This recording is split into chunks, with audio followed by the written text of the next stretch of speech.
All right, welcome back to the Beast Game Podcast. This is a review for Transformers: The Last Knight. It's directed by Michael Bay, one of Keith's favorites. Yep. Something's wrong with you. There's nothing wrong with me. It is. I enjoy his movies. It's written by Ark Markham, Matt Holloway, Ken Nolan, and Akiva Goldsman. Why is there so many writers on this movie? I have no idea. It stars Mark Wahlberg as Cade Yeager, Anthony Hopkins as Sir Edmund Burton, Josh Duhamel as Colonel William Lennox, and Laura Haddock as Vivian Wembley. Synopsis. Humans and Transformers are at war. Optimus Prime is gone. The key to saving our future lies buried in the secrets of the past, in the hidden history of the Transformers on Earth. What the hell? Let me just give an overview. It begins with a war scene in medieval England. King Arthur, Lancelot, and their army are fighting some other unnamed army. Then there's a voiceover about magic from Anthony Hopkins. Arthur is depending on Merlin to deliver a weapon to defeat their enemies. Merlin is off trying to secure the weapon. However, he's framed as a drunkard and a fraud because he has no magical powers. The magic is really technology. He goes to a crashed ship. Merlin tries to convince the Transformer to provide him with the weapon. The Transformer says that he's not worthy. Merlin tries to redeem himself, saying that he's doing it to save the world. The Transformer agrees, and then provides him with a robotic dragon that destroys their enemies. I knew from that point with the robotic dragon, Keith will give this movie a 9. It goes off to space. A frozen Optimus Prime is floating and tumbling. Then it goes to some random military shots. There's a new group called the TRF, sponsored by the government. Transformers are considered illegal, and they're hunted by the TRF. Since Optimus Prime and Megatron are gone, there's a line from a character saying that the Transformers have lost their way and have gotten into trouble. Somehow they're legal in Cuba. John Turturro's character reprises his role and says something wacky about there's something big about to happen. Next, there's a scene with kids. They skip school and try to go to a restricted area known for Transformer activity. They stumble upon a dead Transformer. At the same time, they're met by the TRF and a female kid character that lives in the no-go zone. She rescues them. The TRF tries to capture everyone, but then Yeager and Bumblebee rescues everybody else. Yeager's somehow a wanted man by the TRF, and then there's a standoff. Josh Duhamel's character shows up. He works for the TRF and then tries to defuse the situation, and Wahlberg and the kids escape. The thought-to-be-dead Transformer awakens, and then says something to Wahlberg's character about a talisman and being chosen for the talisman, and that's where we'll stop. And that was a very long explanation of the first part of the movie, and that complexity may dictate how this review will go. Alright, so Keith, what is your view on Transformers: The Last Knight? I thought Transformers: The Last Knight is essential viewing for any fan of Transformers. The reason why is because I knew it. I knew it. I'm not done. I'm not done. If you watch the first movie, the first Transformers movie, they made mention to a certain family, the human family. And it looked like in this movie they were trying to link those two, link with the importance of those characters, or that character, namely Shia LaBeouf's character. But at the same time, it did touch base on, if you're a Transformers fan, you know what Unicron is, and you know what We thought we knew what Unicron was. Yeah, we thought we knew what Unicron was, but we don't know what everything with the Transformer movie universe Unicron is, so I'll give him a little bit of time. In terms of entertainment value, I was more entertained by the visuals than I was by what was actually going on. The plot was all over the place. One school of writers was doing one thing, then it came along and did a bunch of rewrites, and it all got slapped together. Needing 4 writers on this movie. I don't understand that. I do not understand. 2 I can understand, maybe 3, 4 for this movie, no. The writers who wrote the original Transformers trilogy, the first 3 movies, I think they laid out the groundwork for this script. And I think after the kind of negative reaction to the last movie, the 4th movie, instead of like ignoring what happened in the first 3 movies, they kind of blend them all in together and stuff. I understood it, but it came off as confusing. Like literally, if Shia LaBeouf had starred in this movie, I think the movie would have been a lot better. But right now, you got like Mark Wahlberg's character, Cade Yeager, and like that is a stupid name. Unnecessary. He was actually unnecessary. That is a stupid name. What was the point for the movie? Everybody was unnecessary. I mean, I didn't realize that his name was Cade Yeager until someone said his name. I was like, oh yeah, his name is Cade Yeager. I'm like, what in the world? Why would you name a character like that? But go ahead. So, and none of that, it looked like they were trying to turn his character into Shia LaBeouf's character from the first 3 movies. Yeah. And basically what they were doing was they were stringing along, like, and they tried to take what was going on with one character from the original and try to transplant it to this one, and it didn't work out well. They probably would have got a lot better if they just said his character got killed and that he was gone, dead, and that was it, or something happened to him. And instead, he was just kind of disappeared. And with all that said, I did what I did in all the Transformers movies, and I shut down every logical portion of my brain. You were going to say that. Went back to that inner child who had all the Transformers as Inner child. You know, that I could afford or that my parents would buy me and stuff, and I just watched Transformers, and it was better than the 4th one, and that's appreciative, and I was entertained by some parts, but all in all, every criticism I could go into. It was a good looking movie. No question about that. Entertaining in some parts, but it was not a spectacularly good film. So. Okay. Matt. This movie was straight hot garbage with discombobulated storylines. Felt like a 12-year-old wrote it. Easily qualifies. What do they call it? The Razzie Awards? Is that for crappy movies? Yes. Yeah. It has to be the number 1 leading vote. Everything that's wrong with today's movies is all balled up into this one movie. Huh? Like, are you serious? Like, I am dead serious. I'm going to have to agree. Really? I'm trying to get to my points. Oh, I apologize. I'm sorry. Go ahead. Terrible story plot. Zero emotional connection with any of these characters. Forced chemistry between characters in there. And of course, the Michael Bayism of big explosions, forced love lines, snappy one-liners that are very, very ill-timed. It's a very heartless movie. It does nothing to develop the old characters. If anything, they're just there for eye candy show. The Dinobots, really? They had, like, how much screen time? The new characters that they did put in there, for as long as they were in there, zero development. The only thing I knew of them was a name and maybe one characteristic of them. Other than that, they might as well be called extras. But if it's called Transformers, wouldn't the majority of it should be focusing on Transformers? That's like having the Aliens movie, but you're talking about something else. It doesn't make any sense. Poor development of everything all together. King Arthur, really? Nazis? The only thing that was missing from this was ninjas. Like fucking ninjas, yo. But that would have made the movie awesome. You know what? But you know what, though? That ninjas were in that. You want to know how I know? Because that 14-year-old girl, I will stay and I will fight them. Really? You going to stay and fight them? Little 14-year-old girl. And what kind of government shit is this where they just go in and out of the security? I mean, this shit's fucking terrible. This shit's fucking terrible. I mean, the beginning of the movies I was watching, I was like, oh shit, Merlin's drunk. That is one of my problems with the movie. So let me... I'm like, why the fuck is Merlin in this shit? I mean, if you really, really dig into it, because I'm a huge Transformers fan, and I try to shut down part of my brain to absorb some of this garbage that I was watching on TV. I tried so hard. But the only time that they even talked about, like, Merlin in the cartoons was one episode. There was one episode where they went back in time. One. Terrible fucking movie. Shit written by 12-year-olds. 12-year-olds. Easily worst movie of the year, hands down.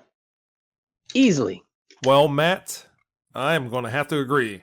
So, the first thing I noticed that this movie was heading off in the wrong direction is when Matt, a couple months ago, was like, hey, have you been listening to the Transformers news? Yeah, it was like... Oh, yeah! I remember that. Yeah, I remember that. I told you. It's like, it's called Transformers The Last Night. And it's called Transformers The Last Night because there's going to be King Arthur in the round table. I'm like, what? I said it's bullshit. I think I still got the text. Hold on. I'm going to look for it too. I'm pretty sure I put them in. And I'm like, hold on. Like, why would they do that? That doesn't make sense. And didn't I mention Nazis too? Yes, you did mention Nazis. Oh my I lord. told you. And I mentioned ninjas. No, you didn't mention ninjas. You talked about Nazis. Ninjas would have been awesome. All right, Go but ahead, Barry. let me just go on. So, as Matt was talking about, the tone is off, and especially early on with that Merlin scene, because I guess Merlin was Stanley Tucci again in a different role. He's the idiot. I thought the beginning of the movie is probably the better part of the movie, but it's melodramatic. I knew from the moment that the robotic dragon appeared, I was like, Keith is going to give this a 7. Dragons are awesome. What's wrong with dragons? All right. Oh, God. So, continuing on with my thoughts, 20 minutes into the movie, I was like, I don't know what's going on. A lot is happening for no reason, and it's not making sense. There's whack names for some of the Transformers. The initial scene with the talisman, the Transformer Knight talks to Mark Wahlberg, reminded me of the Green Lantern. Huh? That scene reminded me of the Green Lantern. It's like, well, hey, I'm going to give this ring to you now, Hal Jordan. It's like, oh, yeah. Yeah, bro. Yeah, thank you, man. The emblem. I got it. Okay. All right. There's pacing issues. Elements of the movie reminded me of Pacific Rim because I guess Transformers keep appearing somewhere on Earth, and it's like the Kajus coming randomly appearing in Pacific Rim. Nothing wrong with that. Optimus Prime missing for almost a great portion of the movie. Yeah, 85%. that sucked. The slow-mo polo scene. I was like, I've never seen polo like this. Thank you, Michael Bay. That was entertaining. The whole part was he was like, he was. I'm saying you didn't find that funny, yo. That was funny. He's like, no, what are you sick? What? I thought that was funny. All right, let me continue because I have a lot. Right, good. I mean, I took a lot of notes for this movie. A lot of notes. Too much. I was watching a movie and taking notes, man.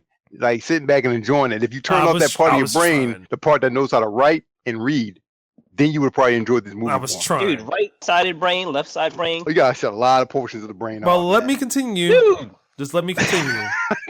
Go ahead, man. I'm sorry. So, too much retconning and injecting new history into this movie was way too much because there's way too much exposition.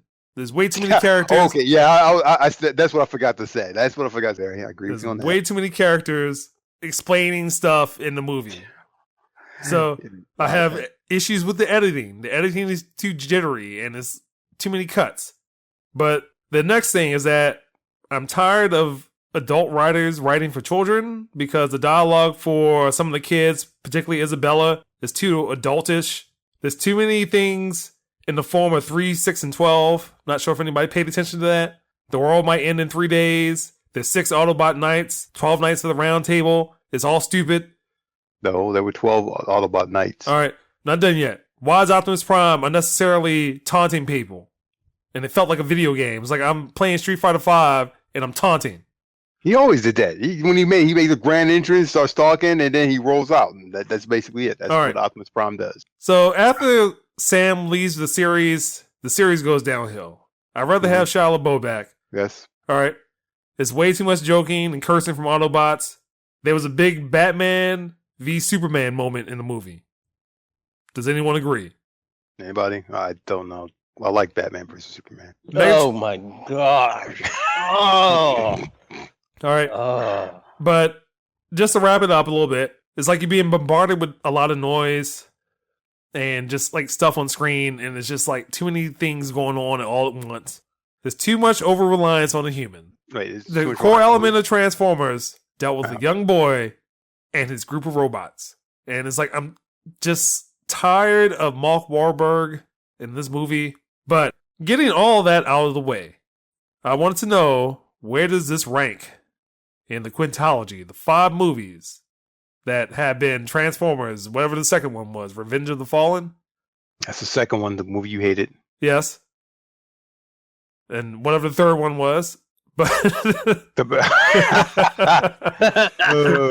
wait, I can't. You know what? You're right. I can't remember the name of the third Transformers movie. It's the Dark of the Moon or something like that. Yeah, that was the Dark of the Moon. That was it. All right. The fourth one, what is it called? Age of Extinction. Okay. And then this movie. So, Keith, where does this rank in the quintology of Transformers movies? Let's see. This ranks above Age of Extinction. And where does Age of Extinction and So, rank? all right. So it's like best is the original Transformers. Second is Dark of the Moon. Third is Revenge of the Fallen. Then this movie, and then Age of Extinction. Matt. Last Night would be my rank number 4. Fallen is the worst out of all of them. Fallen was some garbage, yo. When they had a pair of testicles, I was over. Robot testicles. Okay, I'm putting all 3 of these movies. 5A, 5B, Revenge of the 5C. Fallen has to be better than 4 and 5. So I'm going to go with this ranking 3, 1, 2, 4, 5 on the same level. Extinction and this movie are equal. What? They're equal being the last movie, yes. I'm gonna watch it again just to verify. What, Age of Extinction? Yeah. That was a terrible movie, yo. Like, this is a terrible movie. Fallen was pretty bad though, man. I can but live with that Fallen movie. had like It still had some semblance of being a Transformers movie. had some structure to it. I mean, there literally was a beginning, a middle, and an end. The Age of Extinction was just like, where does it start and where does it end at? Like, it was just like, I agree with that, and I feel the same way with this movie. number one, the first 3 movies, Steven Spielberg produced them. These New Breed were like all Michael Bay. Like, Michael Bay's got to be restrained in some way, man. He's like Snyder instead. So, All right. My next question is going to be, should they continue making these movies? Keith. yes. Matt. Yes, with a different producer. I think the Bumblebee one is gonna be produced by the guy that made this. Was it Kubo and Two Strings? Wait, back up. There's a Bumblebee spinoff? Yes. Yeah. I think it's written by the Kubo and Two String guy. Yeah, okay. Wait, what's it going to be called? Bumblebee. Transformers Bumblebee? Yeah. Let's milk the franchise for all it's worth. But for me, I'm going to say, please stop. I'm tired. But there's no more Michael Bay. I don't care. Because all they're going to do is continue on that style that he had already established. Okay, what was a success was what happened in the first movie. All right, Transformers as a movie. Did you think it could be done properly in an entertaining movie? Yes. Michael Bay? No. But he accomplished something. The second movie shows who he is and why he needs to not be directing those movies. And then he came back. All right, Dark of the Movie, and that was a good movie, actually. Yeah, but he came back with Dark of the Moon. And I was like, all right, that is somewhat entertaining. But then they were like, they're making another one. I'm like, no. But let's get the scores. And Keith, can you give some wrap-up thoughts and a score? My thoughts are, as they've always been, like an entertaining spectacle movie. And I say entertaining because I thought that last sequence towards the last act of the movie, I thought it was visually impressive. I'm a Michael Bay fan. I enjoy his movies, and I enjoy them for what they are. And I was going to say this, but this is one of the weaker Transformer films. It's inferior to the original trilogy. They should have kept Shia LaBeouf. I know he doesn't want to do big budget movies anymore. He's tired of them, and he didn't want to do it. But they should either A, killed off the character or got a new actor for the character. It's clear that they had plans when they first started the franchise for that character itself, and pretty much they should have kept on with it and stuff. However, I give them points for the fact that they actually listened to critics and tried to make the film better than what was going on with Age of Extinction. The Chinese advertising that they did in this film was far more subtle than it was in Age of Extinction. So I'll give them points for trying to make an actual wrap-up decent film, and I will watch the next one, but with some reservations. I give this movie a 6.5. I knew it! I knew it! I knew it! I was close. You knew what? I knew it. What did you know? What did you know? Like I said, from the point that there was going to be a robotic dragon. Yeah, and the robot dragon was kind of cool. Keith was going to give this close to a 7.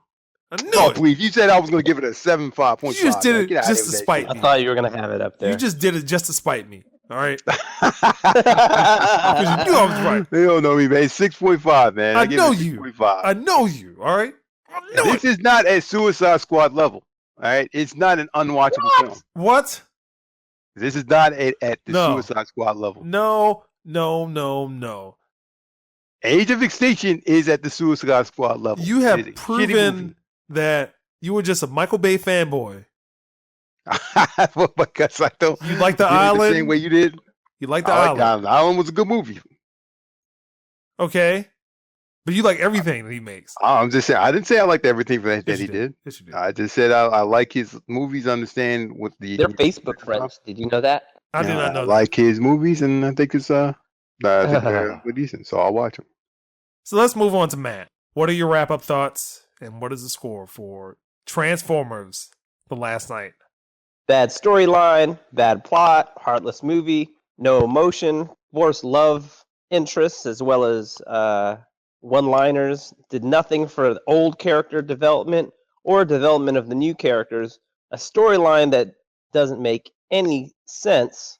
Going to Cuba for asylum. Terrible, terrible, terrible fucking movie. A 4. All right. She gets a 4. All right. So for me, I'm giving this a 0 out of 10. What the hell? You know it deserves You it. didn't even like the CG? No. You know it Oh, deserves it. see, there we go. See, You there know we it go. deserves it. All right? It's a terrible Everything, movie. every aspect of this movie is bad. Every aspect of it. The acting is bad. The camera work is bad. The editing is bad. The CG is not that great. I'm pretty sure you saw that in 3D, didn't you, Keith? Yeah. Nope. Yes, you did. He had IMAX Supreme. The story, I don't even understand what the state of the world was. It was like, well, everything's messed up. And then Transformers keep dropping to the Earth for whatever reason.